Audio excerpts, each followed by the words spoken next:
Good morning. It is 8:02 a.m. on Wednesday, June the 1st, 2022. I'm Christiana Ellis, and I just finished watching this week's episode of Obi-Wan Kenobi. This is 5 more minutes.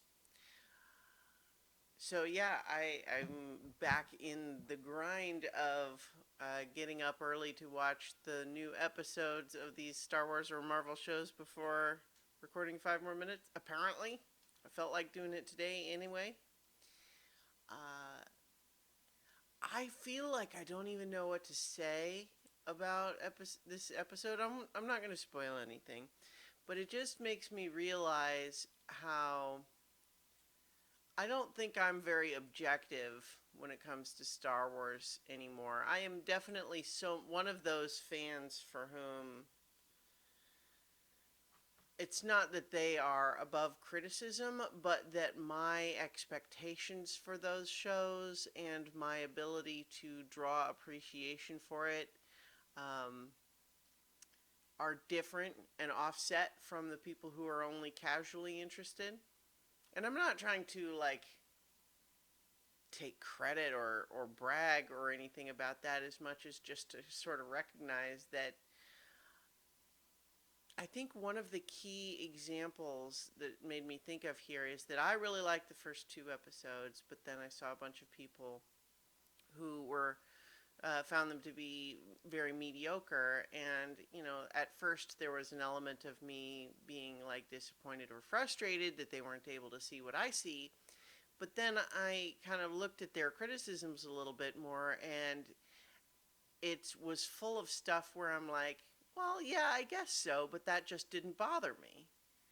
And it made me reflect on that a little bit to the point of saying, oh, well, okay, so maybe I'm just easy to please when it comes to Star Wars stuff. I mean, it's not to say I like all of it, but I'm able to find things I like about just about all of it. Anyway, I like the third episode too. We'll see what the consensus about it is, but I'm enjoying myself well enough, even if I am just easy to please in that regard. So had first so many levels last night after skipping a couple because I was not feeling well. But because we were down a player, we played a different game called Death Was the Only Road Out of Town.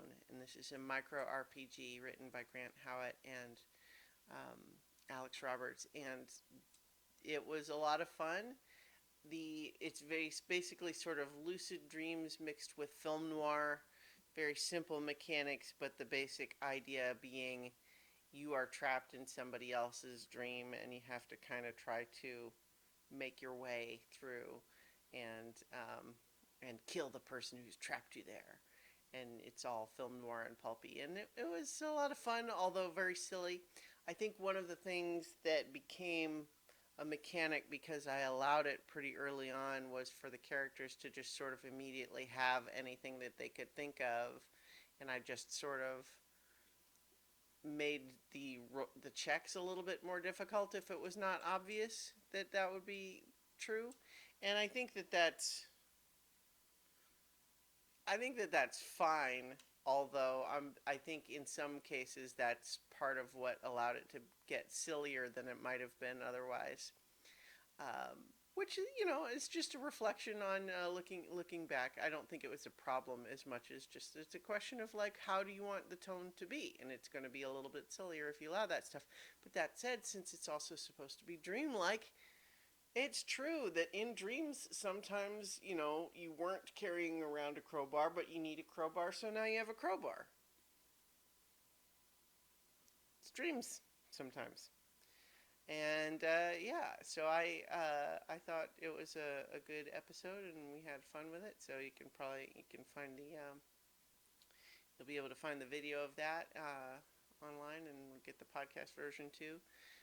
Although I was frustrated because we once again had the issue where we had a little bit of a technical fault that required us to briefly split the stream, and I was annoyed with myself that I was not able to prevent that from happening, but what are you going to do? So, I'm going to leave it there, is what I'm going to do, and I will get to work and talk to you all tomorrow for 5 more minutes.